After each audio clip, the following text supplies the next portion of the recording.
Recycling is a complex global problem. There are no simple or single solutions.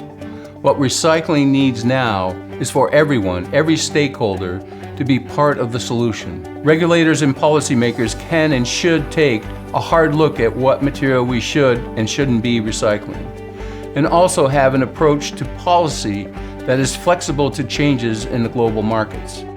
In 2017, the U.S. exported over 30% of its recyclables to China.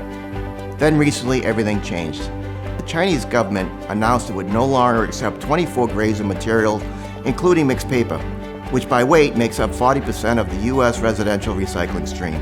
At the same time, China also announced that it would no longer adhere to the international standard of 2% contamination in a bale of recyclables, but would tighten its specification to 1/2%. Simply put, it's difficult for our current single-stream processing technology to achieve this new standard without everyone's help. Companies like ours need to continue to invest in new technology to improve the quality of recycled materials, work to find new markets here at home and around the world, and continue to educate our customers on how to recycle better. With the average rate of contamination coming into a recycling facility at 20%, it is challenging to sort the good from the bad and get all of our material bales to meet specification. Together, we will have a far better shot at meeting the new standard if we can dramatically reduce incoming contamination to a much lower percentage. The #1 contaminant in recycling bins here at the recycling facility are grocery bags and film of any kind. Items such as cords, hoses, ropes, or twine are not acceptable in the recycling bin. They get tangled in our equipment, and it makes it very hard to process all the other recyclable items. Electronics such as cell phones, radios, and laptop computers are recyclable, however, they do not belong in your recycling bin. No batteries of any kind are allowed in your recycling bin.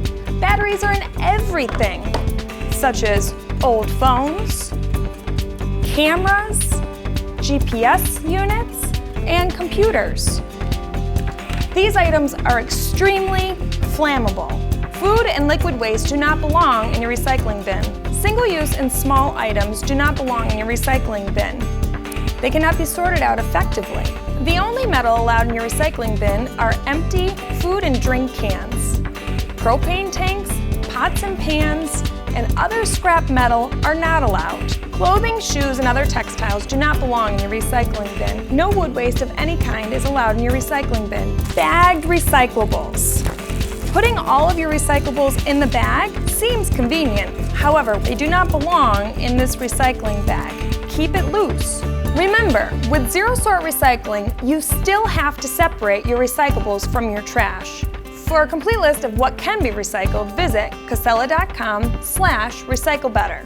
You know, most people don't realize that their recycling comes to a facility like this, where materials are sorted into commodities, paper with paper, cardboard with cardboard, and so on, to be prepared for market. Some of the sorting is performed in an automated fashion, while some of it's actually sorted by hand by people picking items off a conveyor belt. Company-wide, our greatest concern is the safety of our employees. We go to great lengths to ensure that our equipment and job functions are designed to be as safe as possible. When unacceptable items such as plastic bags, clothing, ropes, and hoses are tossed into your recycle bins, they get tangled in this sorting equipment. It is a dangerous job for someone to climb into your equipment, cut away, and remove tangled items. This happens every day. These people are part of your community, maybe your friends, neighbors working here. Metals are another issue. The only acceptable metals to throw in your recycle bin are metal cans such as food or drink cans. We encourage everyone to learn to recycle better so that our operation can work smoothly and people aren't put at risk. Education is the key. Everyone needs to take the time to do their part by learning what is and isn't acceptable to put in their recycling bins. To ensure the sustainability of recycling, consumers, businesses, and industry must learn to recycle better in order for cleaner, less contaminated material to be placed in the bins. I encourage you to visit Casella.com/recyclebetter for more details. You can help by sharing this video with your neighbors and friends.